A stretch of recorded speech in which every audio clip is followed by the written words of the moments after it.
नमस्कार, आप देख रहे हैं मंत्रवाणी, आपके अपने पसंदीदा वीडियो मंच यूट्यूब पर। आज हम एक ऐसे दिव्य मंत्र का जाप करने जा रहे हैं जो भगवान विष्णु, माता लक्ष्मी और संपूर्ण ब्रह्मांडीय व्यवस्था को एक सूत्र में बांधता है। यह मंत्र है अखंड विष्णु कार्यम मंत्र। अखंड विष्णु कार्यम मंत्र कोई साधारण मंत्र नहीं है। यह मंत्र हमें यह स्मरण कराता है कि इस सृष्टि का हर कण, हर गति, हर परिवर्तन और भगवान विष्णु की योजना और उनके संरक्षण में चल रहा है। जब जीवन में भ्रम हो, कर्मों का फल समझ में न आए या मन अशांत हो, तब यह मंत्र साधक को धैर्य, स्थिरता और विश्वास प्रदान करता है। इस मंत्र का अर्थ है अखंड विष्णु कार्यम, अर्थात यह संपूर्ण जगत भगवान विष्णु का अखंड कार्य है। चराचरम, चल और अचल, दिखाई देने वाला और न दिखाई देने वाला। तत्पदम दर्शितम येन, जिसने हमें उस परम सत्य का मार्ग दिखाया। तम से श्री लक्ष्मी नमः, ऐसी माता लक्ष्मी को नमन जो विष्णु तत्व की शक्ति हैं। और अंत में नारायण नारायण नारायण, जो आत्मा को विष्णु तत्व से जोड़ देता है। अब हम मंत्र जाप की विधि समझ लेते हैं। शांत स्थान पर बैठ जाएं, रीढ़ सीधी रखें, नेत्र बंद या आधे खुले। मन में भगवान विष्णु या श्री हरि का स्मरण करें। कोई विशेष आसन या माला अनिवार्य नहीं है, बस श्रद्धा और निरंतरता आवश्यक है। अब हम करेंगे अखंड विष्णु कार्यम मंत्र का 108 बार जाप। आप भी हमारे साथ मन ही मन या उच्च स्वर में जाप करें। अखंड विष्णु कार्यम व्यासंदेन चराचरम, तत्पदं दर्शितं येन तस्मै श्रीलक्ष्म्यै नमः। नारायण नारायण नारायण। ओम अखंड विष्णु कार्यम व्यासंदेन चराचरम, तत्पदं दर्शितं येन तस्मै श्रीलक्ष्म्यै नमः। नारायण नारायण नारायण। ओम अखंड विष्णु कार्यम व्यासंदेन चराचरम, तत्पदं दर्शितं येन तस्मै श्रीलक्ष्म्यै नमः। नारायण नारायण नारायण। ओम अखंड विष्णु कार्यम व्यासंदेन चराचरम, तत्पदं दर्शितं येन तस्मै श्रीलक्ष्म्यै नमः। नारायण नारायण नारायण। ओम अखंड विष्णु कार्यम व्यासंदेन चराचरम, तत्पदं दर्शितं येन तस्मै श्रीलक्ष्म्यै नमः। नारायण नारायण नारायण। ओम अखंड विष्णु कार्यम व्यासंदेन चराचरम, तत्पदं दर्शितं येन तस्मै श्रीलक्ष्म्यै नमः। नारायण नारायण नारायण। ओम अखंड विष्णु कार्यम व्यासंदेन चराचरम, तत्पदं दर्शितं येन तस्मै श्रीलक्ष्म्यै नमः। नारायण नारायण नारायण। ओम अखंड विष्णु कार्यम व्यासंदेन चराचरम, तत्पदं दर्शितं येन तस्मै श्रीलक्ष्म्यै नमः। नारायण नारायण नारायण। ओम अखंड विष्णु कार्यम व्यासंदेन चराचरम, तत्पदं दर्शितं येन तस्मै श्रीलक्ष्म्यै नमः। नारायण नारायण नारायण। ओम अखण्डविष्णुकार्यं हि व्यासन्देन चराचरं तत्पदं दर्शितं येन तस्मै श्रीलक्ष्म्यै नमः। नारायण नारायण नारायण। ॐ अखण्डविष्णुकार्यं हि व्यासन्देन चराचरं तत्पदं दर्शितं येन तस्मै श्रीलक्ष्म्यै नमः। नारायण नारायण नारायण। ॐ अखण्डविष्णुकार्यं हि व्यासन्देन चराचरं तत्पदं दर्शितं येन तस्मै श्रीलक्ष्म्यै नमः। नारायण नारायण नारायण। ॐ अखण्डविष्णुकार्यं हि व्यासन्देन चराचरं तत्पदं दर्शितं येन तस्मै श्रीलक्ष्म्यै नमः। नारायण नारायण नारायण। ॐ अखण्डविष्णुकार्यं हि व्यासन्देन चराचरं तत्पदं दर्शितं येन तस्मै श्रीलक्ष्म्यै नमः। नारायण नारायण नारायण। ॐ अखण्डविष्णुकार्यं हि व्यासन्देन चराचरं तत्पदं दर्शितं येन तस्मै श्रीलक्ष्म्यै नमः। नारायण नारायण नारायण। ॐ अखण्डविष्णुकार्यं हि व्यासन्देन चराचरं तत्पदं दर्शितं येन तस्मै श्रीलक्ष्म्यै नमः। नारायण नारायण नारायण। ॐ अखण्डविष्णुकार्यं हि व्यासन्देन चराचरं तत्पदं दर्शितं येन तस्मै श्रीलक्ष्म्यै नमः। नारायण नारायण नारायण। ॐ अखण्डविष्णुकार्यं हि व्यासन्देन चराचरं तत्पदं दर्शितं येन तस्मै श्रीलक्ष्म्यै नमः। नारायण नारायण नारायण। ॐ अखण्डविष्णुकार्यं हि व्यासन्देन चराचरं तत्पदं दर्शितं येन तस्मै श्रीलक्ष्म्यै नमः। नारायण नारायण नारायण। ॐ अखण्डविष्णुकार्यं हि व्यासन्देन चराचरं तत्पदं दर्शितं येन तस्मै श्रीलक्ष्म्यै नमः। नारायण नारायण नारायण।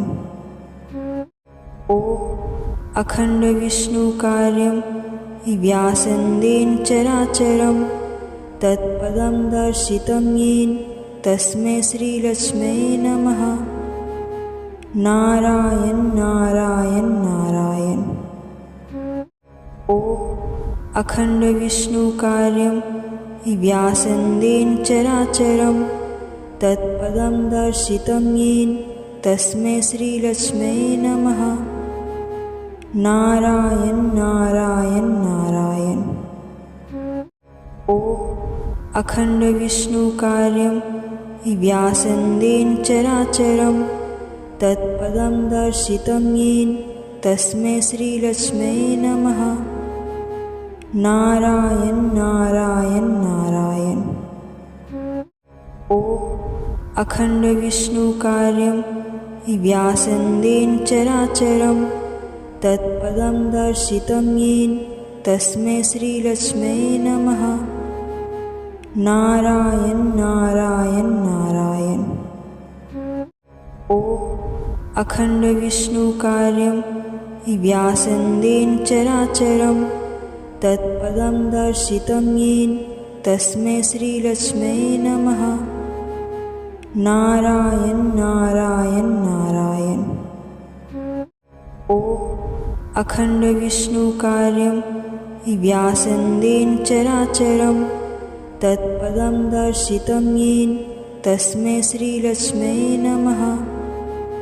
नारायण नारायण नारायण। ओम अखंड विष्णु कार्यं हि व्यासन्देन चराचरं तत्पदं दर्शितं येन तस्मै श्रीलक्ष्म्यै नमः। नारायण नारायण नारायण। ओम अखंड विष्णु कार्यं हि व्यासन्देन चराचरं तत्पदं दर्शितं येन तस्मै श्रीलक्ष्म्यै नमः। नारायण नारायण नारायण। ओम अखंड विष्णु कार्यं हि व्यासन्देन चराचरं तत्पदं दर्शितं येन तस्मै श्रीलक्ष्म्यै नमः। नारायण नारायण नारायण। ओम अखंड विष्णु कार्यं हि व्यासन्देन चराचरं तत्पदं दर्शितं येन तस्मै श्रीलक्ष्म्यै नमः। नारायण नारायण नारायण।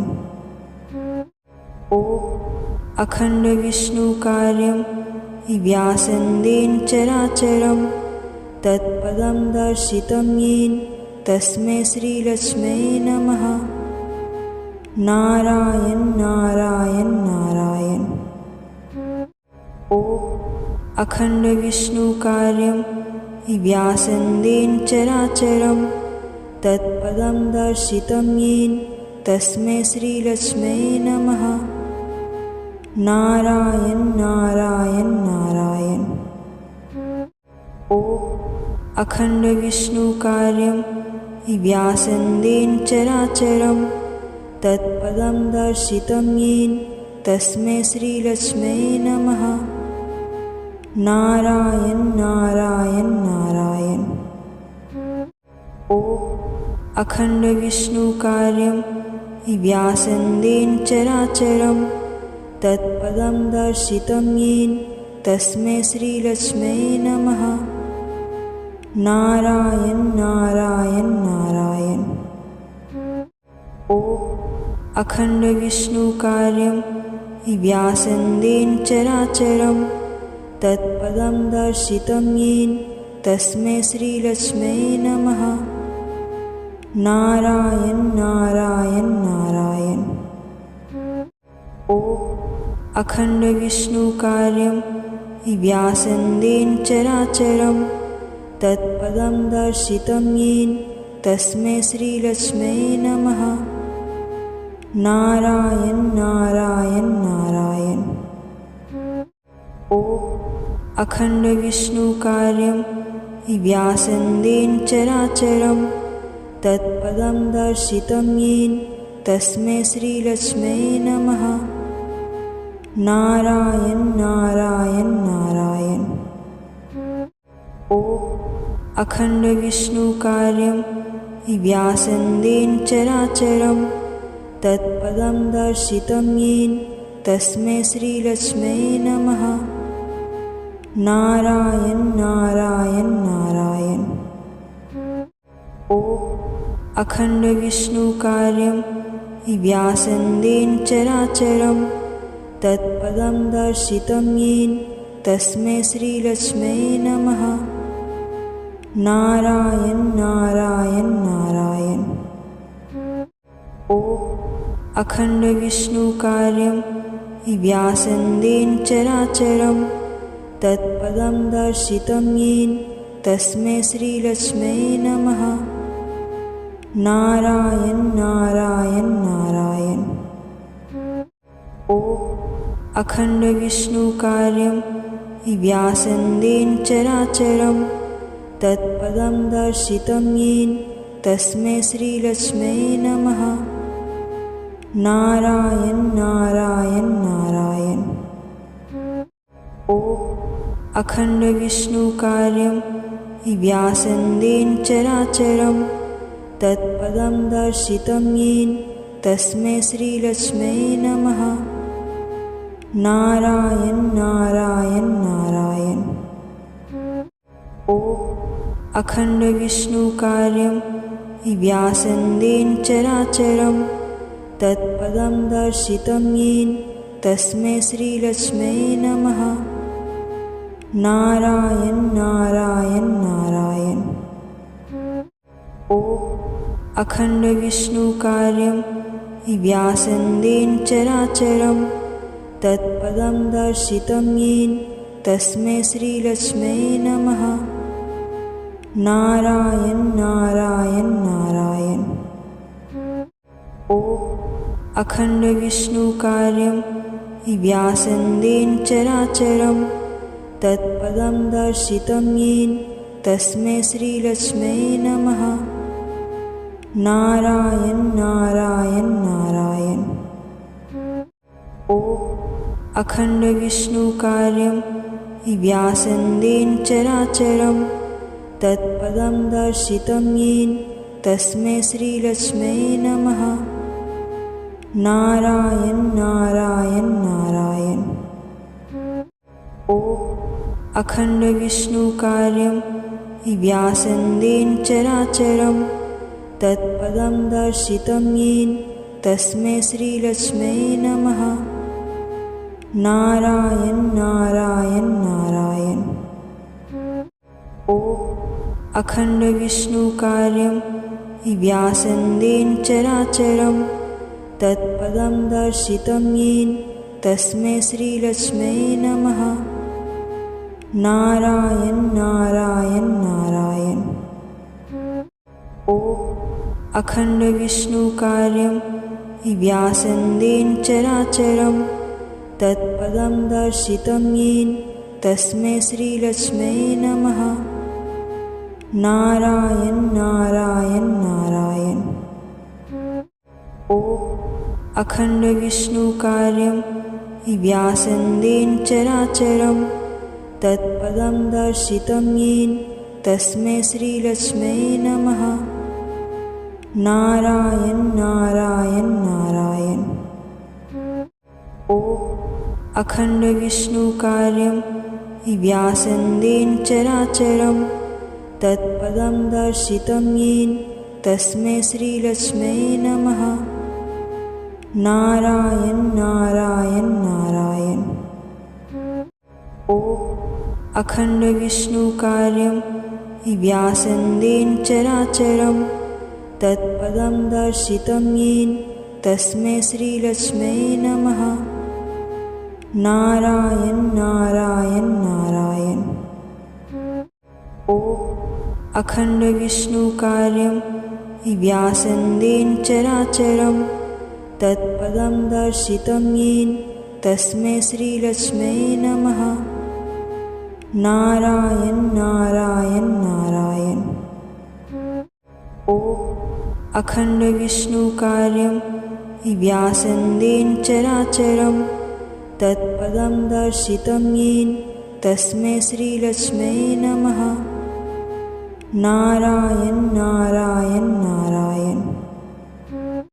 ॐ अखंड विष्णु कार्यं व्यासन्देन चराचरं तत्पदं दर्शितं येन तस्मै श्रीलक्ष्म्यै नमः। नारायण नारायण नारायण। ॐ अखंड विष्णु कार्यं व्यासन्देन चराचरं तत्पदं दर्शितं येन तस्मै श्रीलक्ष्म्यै नमः।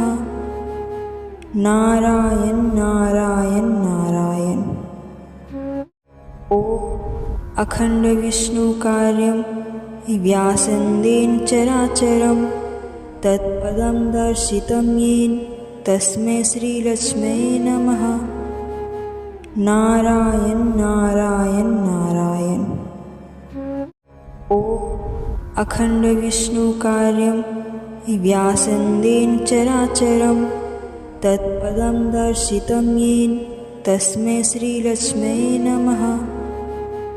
नारायण नारायण नारायण। ॐ अखंड विष्णु कार्यं व्यासन्देन चराचरं तत्पदं दर्शितं येन तस्मै श्रीलक्ष्म्यै नमः। नारायण नारायण नारायण।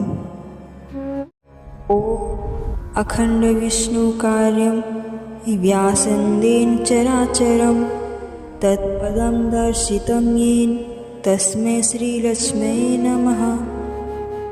नारायण नारायण नारायण। ॐ अखण्डविष्णुकार्यं व्यासन्देन चराचरं तत्पदं दर्शितं येन तस्मै श्रीलक्ष्म्यै नमः। नारायण नारायण नारायण। ॐ अखण्डविष्णुकार्यं व्यासन्देन चराचरं तत्पदं दर्शितं येन तस्मै श्रीलक्ष्म्यै नमः। नारायण नारायण नारायण। ॐ अखण्डविष्णुकार्यं व्यासन्देन चराचरं तत्पदं दर्शितं येन तस्मै श्रीलक्ष्म्यै नमः। नारायण नारायण नारायण। ॐ अखण्डविष्णुकार्यं व्यासन्देन चराचरं तत्पदं दर्शितं येन तस्मै श्रीलक्ष्म्यै नमः। नारायण नारायण नारायण। ॐ अखण्डविष्णुकार्यं व्यासन्देन चराचरं तत्पदं दर्शितं येन तस्मै श्रीलक्ष्म्यै नमः। नारायण नारायण नारायण। ॐ अखण्डविष्णुकार्यं व्यासन्देन चराचरं तत्पदं दर्शितं येन तस्मै श्रीलक्ष्म्यै नमः। नारायण नारायण नारायण। ॐ अखण्डविष्णुकार्यं व्यासन्देन चराचरं तत्पदं दर्शितं येन तस्मै श्रीलक्ष्म्यै नमः। नारायण नारायण नारायण। ॐ अखण्डविष्णुकार्यं व्यासन्देन चराचरं तत्पदं दर्शितं येन तस्मै श्रीलक्ष्म्यै नमः। नारायण नारायण नारायण। ॐ अखण्डविष्णुकार्यं व्यासन्देन चराचरं तत्पदं दर्शितं येन तस्मै श्रीलक्ष्म्यै नमः। नारायण नारायण नारायण। ॐ अखण्डविष्णुकार्यं व्यासन्देन चराचरं तत्पदं दर्शितं येन तस्मै श्रीलक्ष्म्यै नमः। नारायण नारायण नारायण। ॐ अखण्डविष्णुकार्यं व्यासन्देन चराचरं तत्पदं दर्शितं येन तस्मै श्रीलक्ष्म्यै नमः। नारायण नारायण नारायण। ॐ अखण्डविष्णुकार्यं व्यासन्देन चराचरं तत्पदं दर्शितं येन तस्मै श्रीलक्ष्म्यै नमः। नारायण नारायण नारायण। ॐ अखण्डविष्णुकार्यं व्यासन्देन चराचरं तत्पदं दर्शितं येन तस्मै श्रीलक्ष्म्यै नमः। नारायण नारायण नारायण। ॐ अखण्डविष्णुकार्यं व्यासन्देन चराचरं तत्पदं दर्शितं येन तस्मै श्रीलक्ष्म्यै नमः। नारायण नारायण नारायण। ॐ अखण्डविष्णुकार्यं व्यासन्देन चराचरं तत्पदं दर्शितं येन तस्मै श्रीलक्ष्म्यै नमः। नारायण नारायण नारायण। ॐ अखण्डविष्णुकार्यं व्यासन्देन चराचरं तत्पदं दर्शितं येन तस्मै श्रीलक्ष्म्यै नमः। नारायण नारायण नारायण। ओम अखंड विष्णु कार्यं व्यासन्देन चराचरं तत्पदं दर्शितं येन तस्मै श्रीलक्ष्म्यै नमः। नारायण नारायण नारायण। ओम अखंड विष्णु कार्यं व्यासन्देन चराचरं तत्पदं दर्शितं येन तस्मै श्रीलक्ष्म्यै नमः। नारायण नारायण नारायण। ओम अखंड विष्णु कार्यं व्यासन्देन चराचरं तत्पदं दर्शितं येन तस्मै श्रीलक्ष्म्यै नमः। नारायण नारायण नारायण। ओम अखंड विष्णु कार्यं व्यासन्देन चराचरं तत्पदं दर्शितं येन तस्मै श्रीलक्ष्म्यै नमः। नारायण नारायण नारायण। ओम अखंड विष्णु कार्यं व्यासन्देन चराचरं तत्पदं दर्शितं येन तस्मै श्रीलक्ष्म्यै नमः। नारायण नारायण नारायण। ओम अखंड विष्णु कार्यं व्यासन्देन चराचरं तत्पदं दर्शितं येन तस्मै श्रीलक्ष्म्यै नमः। नारायण नारायण नारायण। ओम अखंड विष्णु कार्यं व्यासन्देन चराचरं तत्पदं दर्शितं येन तस्मै श्रीलक्ष्म्यै नमः। नारायण नारायण नारायण। ओम अखंड विष्णु कार्यं व्यासन्देन चराचरं तत्पदं दर्शितं येन तस्मै श्रीलक्ष्म्यै नमः। नारायण नारायण नारायण। ओम अखंड विष्णु कार्यं व्यासन्देन चराचरं तत्पदं दर्शितं येन तस्मै श्रीलक्ष्म्यै नमः। नारायण नारायण नारायण। ओम अखंड विष्णु कार्यं व्यासन्देन चराचरं तत्पदं दर्शितं येन तस्मै श्रीलक्ष्म्यै नमः। नारायण नारायण नारायण। ओम अखंड विष्णु कार्यं व्यासन्देन चराचरं तत्पदं दर्शितं येन तस्मै श्रीलक्ष्म्यै नमः। नारायण नारायण नारायण। ओम अखंड विष्णु कार्यं व्यासन्देन चराचरं तत्पदं दर्शितं येन तस्मै श्रीलक्ष्म्यै नमः। नारायण नारायण नारायण।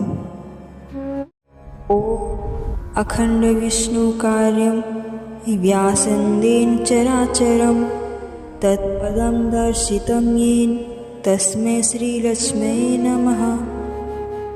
नारायण नारायण नारायण।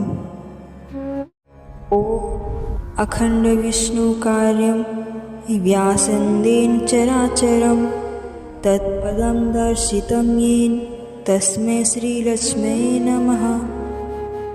नारायण नारायण नारायण। ओम अखंड विष्णु कार्यं व्यासन्देन चराचरं तत्पदं दर्शितं येन तस्मै श्रीलक्ष्म्यै नमः। नारायण नारायण नारायण। ओम अखंड विष्णु कार्यं व्यासन्देन चराचरं तत्पदं दर्शितं येन तस्मै श्रीलक्ष्म्यै नमः। नारायण नारायण नारायण। ओम अखंड विष्णु कार्यं व्यासन्देन चराचरं तत्पदं दर्शितं येन तस्मै श्रीलक्ष्म्यै नमः। नारायण नारायण नारायण। ॐ अखंड विष्णु कार्यं व्यासन्देन चराचरं तत्पदं दर्शितं येन तस्मै श्रीलक्ष्म्यै नमः। नारायण नारायण नारायण। ॐ अखंड विष्णु कार्यं व्यासन्देन चराचरं तत्पदं दर्शितं येन तस्मै श्रीलक्ष्म्यै नमः।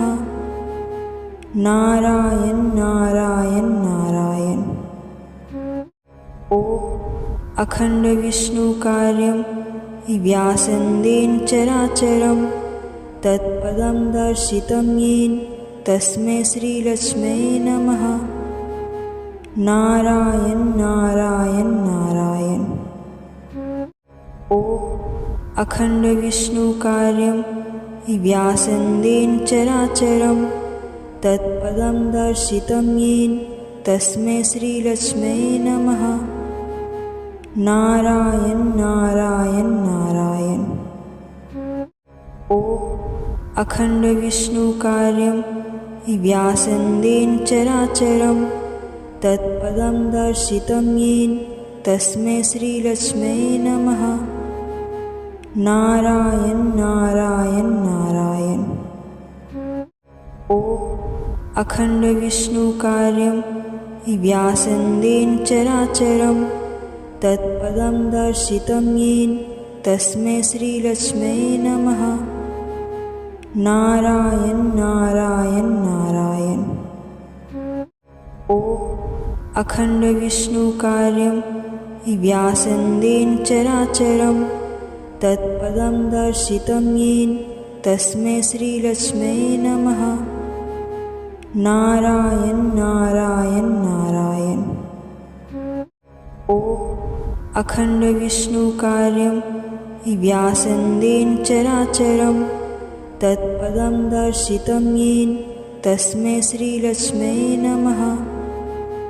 नारायण नारायण नारायण। ॐ अखंड विष्णु कार्यं व्यासन्देन चराचरं तत्पदं दर्शितं येन तस्मै श्रीलक्ष्म्यै नमः। नारायण नारायण नारायण। ॐ अखंड विष्णु कार्यं व्यासन्देन चराचरं तत्पदं दर्शितं येन तस्मै श्रीलक्ष्म्यै नमः। नारायण नारायण नारायण। ॐ अखंड विष्णु कार्यं व्यासन्देन चराचरं तत्पदं दर्शितं येन तस्मै श्रीलक्ष्म्यै नमः। नारायण नारायण नारायण। ॐ अखंड विष्णु कार्यं व्यासन्देन चराचरं तत्पदं दर्शितं येन तस्मै श्रीलक्ष्म्यै नमः। नारायण नारायण नारायण। ॐ अखंड विष्णु कार्यं व्यासन्देन चराचरं तत्पदं दर्शितं येन तस्मै श्रीलक्ष्म्यै नमः। नारायण नारायण नारायण। ॐ अखंड विष्णु कार्यं व्यासन्देन चराचरं तत्पदं दर्शितं येन तस्मै श्रीलक्ष्म्यै नमः। नारायण नारायण नारायण। ॐ अखंड विष्णु कार्यं व्यासन्देन चराचरं तत्पदं दर्शितं येन तस्मै श्रीलक्ष्म्यै नमः। नारायण नारायण नारायण। अब कुछ क्षण मौन रखें, अपने हृदय में शांति को अनुभव करें। यह अनुभव ही इस मंत्र की वास्तविक कृपा है। इस मंत्र के नियमित जाप से मन शांत होता है, कर्मों में स्थिरता आती है अनावश्यक भय दूर होता है, लक्ष्मी कृपा का मार्ग प्रशस्त होता है, जीवन में सब कुछ ठीक चल रहा है, ऐसा विश्वास जागृत होता है। यदि यह मंत्र जाप आपको शांति दे तो इसे अपने जीवन का हिस्सा बनाइए।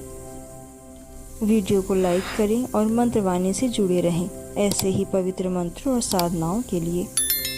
नारायण नारायण नारायण।